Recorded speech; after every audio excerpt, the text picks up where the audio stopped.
اونچا پرچم اسلام ہو جائے۔ الحمدللہ رب العالمین والصلاة والسلام علی سید المرسلین اما بعد فاعوذ باللہ من الشیطان الرجیم بسم اللہ الرحمن الرحیم الصلاة والسلام علیک یا رسول اللہ وعلی آلک واصحابک یا حبیب اللہ الصلاة والسلام علیک یا نبی اللہ وعلی آلک واصحابک یا نور اللہ۔ مدنی چینل کے ناظرین، پروگرام قرآنی صورتوں کا تعارف، اس میں آپ کو خوش آمدید کہتے ہیں۔ اللہ پاک ہم سب کو قرآن پاک کا نور عطا فرمائے اور علم قرآن، فہم قرآن ایسا عطا فرمائے کہ ہمارے سینے روشن ہو جائیں اور ہم قرآن پاک کے اس نور اور اس علم کی روشنی میں اپنی زندگیاں گزارنے میں کامیاب ہو جائیں۔ اول تاخیر ہمارے ساتھ اس پروگرام میں رہیے، انشاءاللہ ایک سورہ مبارکہ، اس کا تعارف، اس کا پس منظر عرض کرنے کی کوشش کی جائے گی۔ ابتداً درود پاک کی فضیلت ہمارے پیارے نبی صلی اللہ علیہ وآلہ وسلم کا فرمان عظمت عالی شان ہے، ان اول الناس بی یوم القیامہ اکثرہم علی صلاۃ۔ قیامت کے دن میرے قریب ترین وہ ہوگا جو مجھ پر کثرت سے درود بھیجتا ہوگا۔ صلو علی الحبیب صلی اللہ تعالی علی محمد صلی اللہ علیہ وآلہ وسلم، صلاۃ و سلام علیک یا سیدی یا رسول اللہ۔ ناظرین کرام، اس پروگرام میں ہم بطور خاص ایک سورہ مبارکہ کے کچھ تعارف اور کچھ مضامین پر گفتگو کرتے ہیں۔ یاد رہے کہ قرآن مجید فرقان حمید کی کئی صورتیں مکی صورتیں ہیں اور کئی صورتیں مدنی صورتیں ہیں۔ اگرچہ تعداد کے اعتبار سے مکی صورتیں زیادہ ہیں، کیونکہ مکی صورتیں 86 یعنی 86 صورتیں وہ ہیں قرآن مجید میں جو مکی صورتیں ہیں، اور 28 وہ صورتیں ہیں کہ جو مدنی صورتیں ہیں۔ مکی صورتیں ان صورتوں کو کہا جاتا ہے جو ہجرت سے قبل نازل ہوئیں، اور مدنی صورتیں وہ جو ہجرت کے بعد نازل ہوئیں۔ قرآن مجید کی یہ سورہ مبارکہ جس کا آج ہم درس سنیں گے، سورۃ النحل، یہ بھی مکی صورتوں میں سے ہے۔ البتہ کچھ آیات مبارکہ جو مدینہ منورہ میں نازل ہوئیں۔ اوورآل اس سورہ مبارکہ کی بکثرت آیات مبارکہ وہ مکہ مکرمہ میں نازل ہوئیں، اور اس سورہ مبارکہ کے اندر 16 رکوع ہیں اور 128 آیتیں ہیں۔ سورہ مبارکہ کا نام ہی نحل یہ رکھا گیا، اور اس کی وجہ یہ ہے کہ نحل یہ شہد کی مکھی کو کہتے ہیں، اور قرآن پاک کی اسی سورہ مبارکہ 14ویں پارے کے اندر میں شہد کی مکھیوں کا ذکر موجود ہے۔ اللہ پاک نے ارشاد فرمایا کہ اللہ رب العالمین نے نحل کی یعنی اس شہد کی مکھی کے دل میں بات کو ڈال دیا، تم جو ہے وہ پہاڑوں اور درختوں اور چھپروں میں گھر بنا، یعنی یہ شہد کی مکھیوں کے دلوں میں یہ چیز ڈال دی گئی کہ یہ اس جگہوں پہ چھتے بناؤ اور یہاں پر جاؤ، تو یہ مختلف جگہوں سے پھولوں کا رس چوس کر یہ اپنے ان چھتوں میں جا کر اسے اگل دیتی ہیں اور وہ شہد بنتا ہے۔ سبحان اللہ۔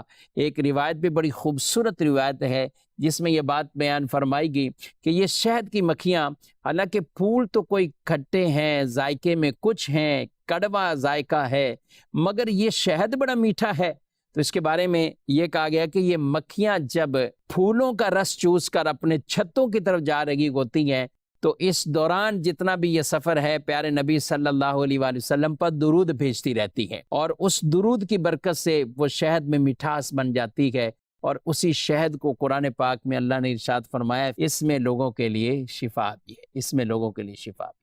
ناظرین کرام، اس سورہ مبارکہ کے اندر بڑی مشہور و معروف آیت مبارکہ ان اللہ یامر بالعدل والاحسان وایتاء ذی القربى وینہی عن الفحشاء والمنکر والبغی یعظکم لعلکم تذکرون، یہ وہ آیت مبارکہ جس میں اللہ نے 3 باتوں کا حکم دیا اور 3 سے منع کیا، اور ایسی ایک جامع آیت مبارکہ ہے جس میں انصاف کا، رشتہ داروں کے حق ادا کرنے کا، احسان مندی کا یہ حکم دیا گیا، اور فحش، برائی، برے کام ان سے روکا گیا، بدکاری سے روکا گیا۔ تو اس آیت کو ایسی جامع آیت قرار دیا گیا ہے کہ اگر کوئی آدمی یہ 6 چیزوں پر عمل کر لے تو پورا دین کا خلاصہ اسے سمجھ میں آ جائے گا کہ دین اسلام کیا چاہتا ہے۔ عدل، تو عدل کا مطلب صرف یہ نہیں کہ جو عدالت کے اندر کیس جائے تو اس کے اندر عدل کرنا، عدل یہ ہے کہ جس کا جو حق بنتا ہے اسے دے دینا، چاہے وہ آپ بزنس میں، کاروبار میں، ملازمت میں،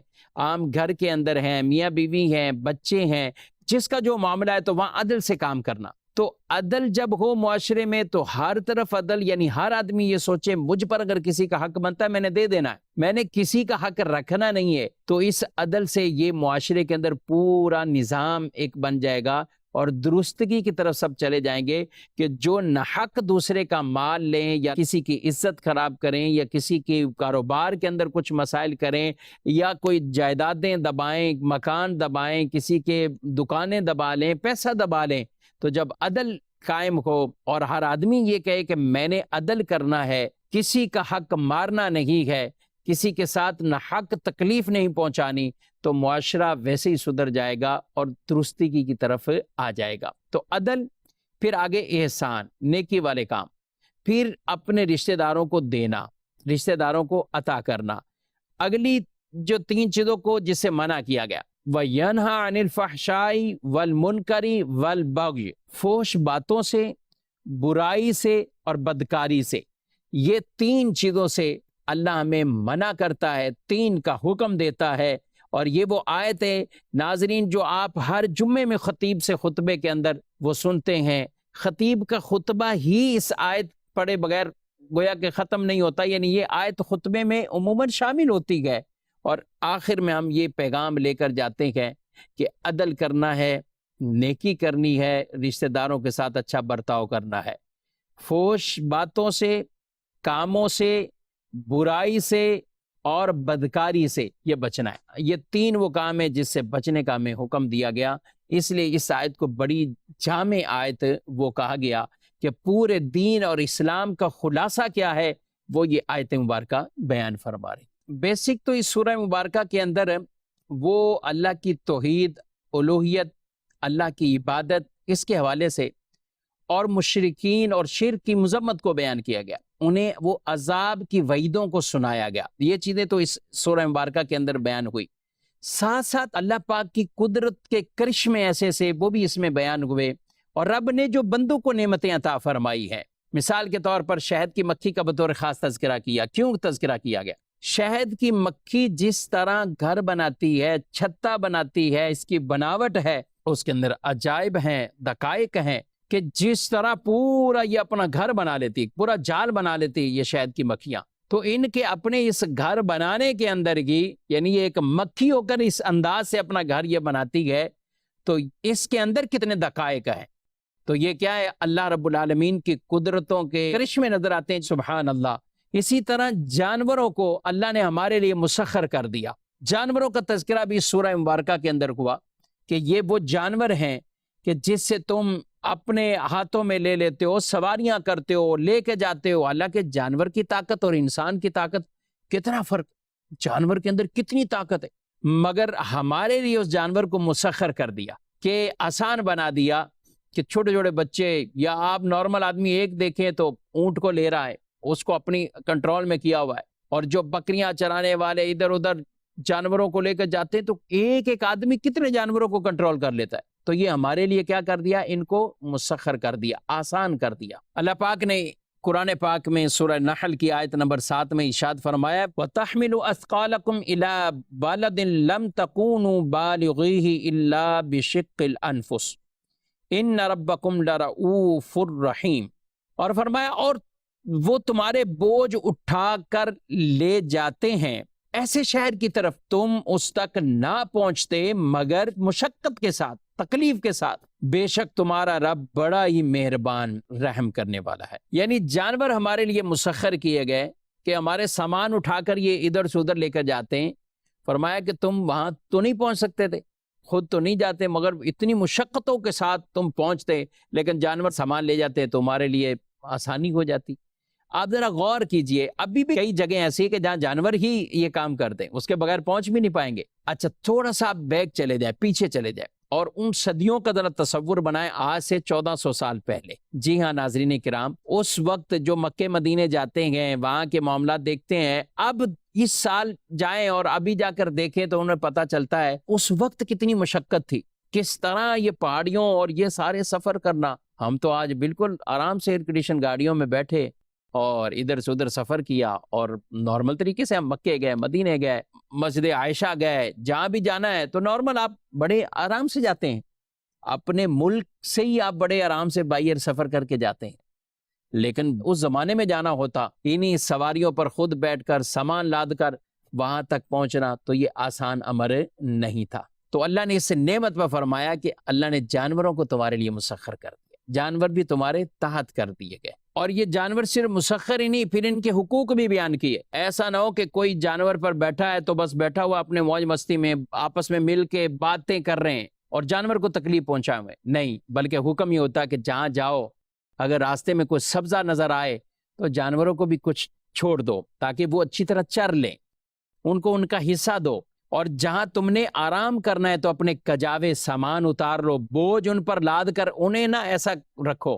یہ ہمیں ہمارے پیارے دین نے جانوروں کے حق بھی ہمیں بیان فرمائے ہیں۔ نبی کریم صلی اللہ علیہ وسلم ایک جگہ سے گزرے تو ایک جانور کو دیکھا تو اس کی پیٹھ اس کے پیٹ سے ملی ہوئی تھی، یعنی کمزور تھی بالکل۔ تو آپ صلی اللہ علیہ وآلہ وسلم نے ارشاد فرمایا ان بے زبانوں کے بارے میں اللہ سے ڈرو، اللہ سے ڈرو، ان پر اچھی طرح سوار ہوا کرو اور انہیں اچھی طرح کھلایا کرو، ان سے کام جب لیتے ہو تو انہیں کھلاؤ بھی۔ اور کئی ایسی سواریاں اونٹ یعنی بارگاہ رسالت میں آ کے شکایت لگاتے تھے کہ مالک ہمارا کام تو پورا لیتا ہے اور وہ ہمیں کھلاتا پورا نہیں ہے، خوراک پوری نہیں دیتا۔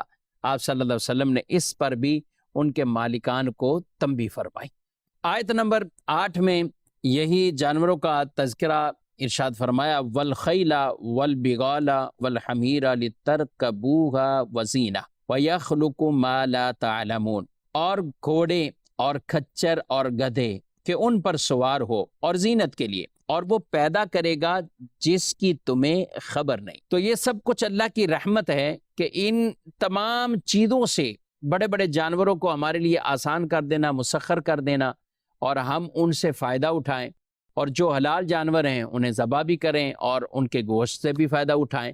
تو یہ ہمارے لیے نفع اور زینت کے لیے فرمایا یہ جانور اللہ نے ان کو بنایا، اور اللہ پیدا کرے گا انہیں جن کی تمہیں خبر ہی نہیں۔ یہ جو ارشاد فرمایا وَيَخْلُقُ مَا لَا تَعْلَمُونَ کہ یہ گھوڑے کھچر یہ تو تمہاری سہولت کے لیے بنائے، اور اللہ ایسی چیزیں بھی پیدا فرمائے گا جن کی تمہیں خبر نہیں۔ یہ آج سے 1400 سال پہلے یہ فرما دیا گیا، یہ قرآن میں آ گیا کہ وہ چیزیں بھی ایجادات آئیں گی۔ تو اس میں وہ ساری ایجادات ہم جن سے سہولتیں فائدہ اٹھا رہے ہیں، یہ بسیں، گاڑیاں، جہاز، بحری جہاز، کشتیاں، اللہ اکبر کبیرہ، یعنی اس زمانے کی سواریاں تو وہ تھیں، اور فرمایا کچھ وہ بھی پیدا کرے گا جو تم نہیں جانتے، یعنی اگلے زمانے میں جا کر کیا ہونا ہے۔ تو جتنی بھی ایجادات ہیں اور سائنسی بھی جتنی ایجادات ہیں وہ ساری کی ساری اس آیت کے تحت بھی آ گئیں، کہ یعنی اللہ رب العالمین نے پہلے سے یہ فرما دیا کہ یہ گھوڑے اور کھچر یہ تو تمہارے لیے مسخر ہیں، اور کچھ ایسی چیزیں بھی پیدا فرمائے گا۔ تو یہ ہمارے لیے بہرحال یہ بھی نعمتیں کہ آج بھی ان پر سواریاں ہوتی ہیں، آج بھی ان کو استعمال کیا جاتا ہے، آج بھی جانوروں کے ساتھ ہماری وابستگی ہے، وہ چاہے شہری زندگی کے اندر زیادہ نہیں ہے لیکن قربانی پہ سب جانور لے کر آتے ہیں، قربانی پہ ہر گلی محلے میں جانور نظر آتے ہیں۔ تو یہ جانوروں کو ہمارے لیے آسان، سہل، مسخر کر دینا یہ بھی اللہ رب العالمین کی ایک عظیم نعمت ہے۔ اور جتنی سواریوں سے ہم فائدہ اٹھاتے ہیں، چاہے کوئی بائک چلاتا ہے، کوئی گاڑی چلاتا ہے، بسیں چلاتا ہے، جہاز چلاتا ہے، بحری جہاز میں سفر کرتا ہے، ہوائی جہازوں میں سفر کرتا ہے، تو یہ سب کچھ کیا ہے؟ انسان نے بنایا نا ان کو۔ تو جس رب نے اس انسان کو یہ عقل دی ہے، جس نے یہ شعور دیا ہے، اور جتنی بڑی بڑی مشینریاں، فیکٹریاں، بڑے بڑے معاملات ہو رہے ہیں، تو یہ کیا ہے؟ کس نے بنایا؟ انسان نے بنایا۔ تو رب نے اسی انسان کو ہی تو عقل، یہ شعور عطا فرمائی ہے۔ تو رب تبارک و تعالیٰ کتنا قادر مطلق ہے، سبحان اللہ۔ تو ایسی جب بھی کوئی بڑی بڑی چیزیں آپ دیکھیں تو یہ اللہ کی نعمتیں ہیں، اور رب تبارک و تعالیٰ کی قدرت کے کرشمے اس میں یاد کریں۔ اگلی آیت میں اللہ رب العالمین نے کچھ اور نعمتوں کے حوالے سے بیان فرمایا، انزل من السماء ماء لکم منہ شراب ومنہ شجر فیہ تسیمون، فرمایا وہی ہے جس نے آسمان سے پانی اتارا، اس سے تمہارا پینا ہے، اور اس سے درخت ہیں جن سے چراتے ہو، یعنی یہ پانی اترا اور اس سے ہمارا پینا بھی ہے، اس سے ہمارے درختوں کو بھی فائدہ ہوگا۔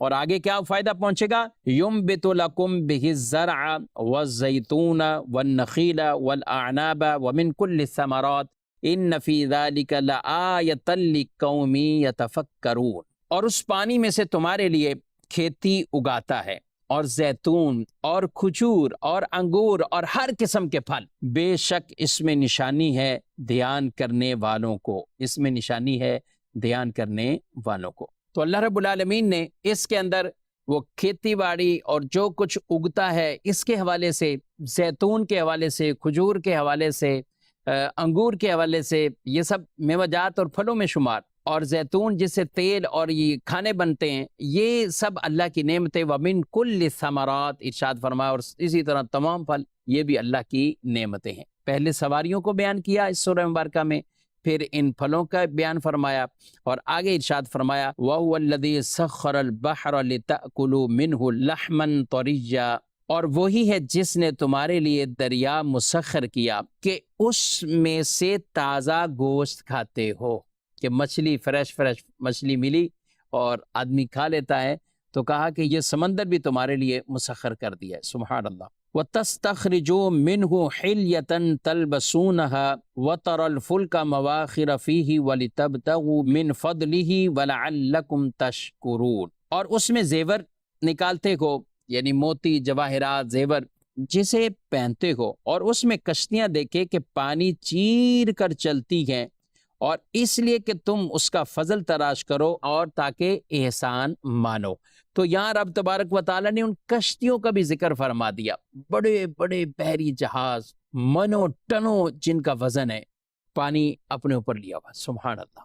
وہ پانی کے اندر نہیں جاتے، وہ ڈوبتے نہیں ہیں، اتنی گہرائیوں میں پانی ہے، لیکن اس کے باوجود وہ ایک جگہ سے دوسرے مقام تک کشتیاں پہنچنا، یہ سواریاں پہنچ جانا، یہ بھی رب تبارک و تعالیٰ کی قدرت ہے، سبحان اللہ۔ تو سمندر اور دریا یہ کیسے انسانوں کو مسخر کر دیے گئے کہ انسان اس پہ یہ سفر بھی کر رہا ہے اور گوتے لگائے، جال پھینکے، مچھلیاں بھی حاصل کر رہا ہے، تو یوں اس سے فائدہ مل رہا ہے۔ جو کچھ سمندر میں ہے اس سے بھی فائدہ، اور سمندر کے اوپر والے حصے سے، یعنی اس کے پانی پر، ورنہ چلنا کس کے لیے تھا؟ کوئی بھی نہیں چل سکتا تھا۔ تو یوں کشتیوں کے ذریعے، بحری جہاز کے ذریعے آدمی سمندروں کا، دریاؤں کا یہ سفر کر گزرتا ہے۔ تو یہ تین فائدے اللہ پاک نے تو سمندر کے یہ ویسے بیان فرما دی، لحمن طریہ، تازہ گوشت، مراد مچھلی، اور یاد رکھیں مچھلی ہی صرف جائز ہے۔ سمندری جو جانور ہیں، یہ پانی کے ہیں، تو اس میں صرف مچھلی جائز، فش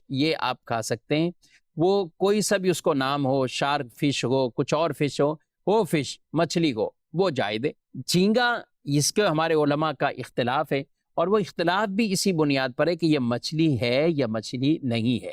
جو منع کرتے تو وہ کہتے کہ یہ مچھلی نہیں ہے، تو جو اس کو درست مانتے گئے تو وہ اس پر بھی مچھلی کا اطلاق کرتے ہیں۔ ہمارے علماء نے اور اعلیٰ حضرت امام اہل سنت نے بھی جیسے اس سے بچنے کا فرمایا کہ بچنا بہتر ہے، لیکن کھانا جائز ہے۔ تو سمندری ان جانوروں میں سے صرف مچھلی، جو مچھلی کی اقسام میں سے ہے، مچھلی ہے وہ جائز ہے، مچھلی کے علاوہ اور کوئی جائز نہیں۔ کیکڑا وغیرہ یہ تو اس طرح کے نہ کھانے جائز ہیں، نہ ان کے سوپ وغیرہ پینا یہ جائز ہے۔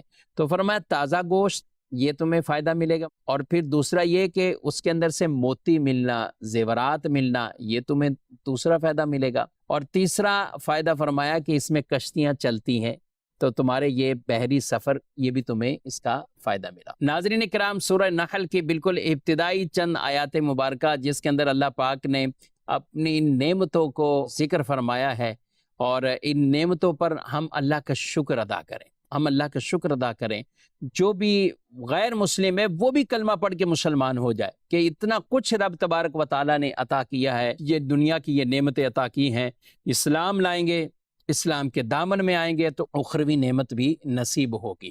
اللہ پاک ہم سب کو ہمیشہ شکر گزاری والی زبان عطا فرمائے، رب تعالیٰ کی نعمتوں میں غور فکر کرنا، تفکر کرنا، اور ساتھ ساتھ زبان سے شکر ادا کرتے رہنا، یہی ایک مومن کا شیوا ہونا چاہیے۔ اللہ پاک ہم سب کو اس پر عمل کی توفیق عطا فرمائے۔ انشاءاللہ نیکسٹ پروگرام میں سورۃ النحل کے بقیہ کچھ مضامین ہیں، اس پر انشاءاللہ ہم گفتگو کریں گے۔ یہی ہے آرزو تعلیم قرآن عام ہو جائے، ہر ایک پرچم سے اونچا پرچم اسلام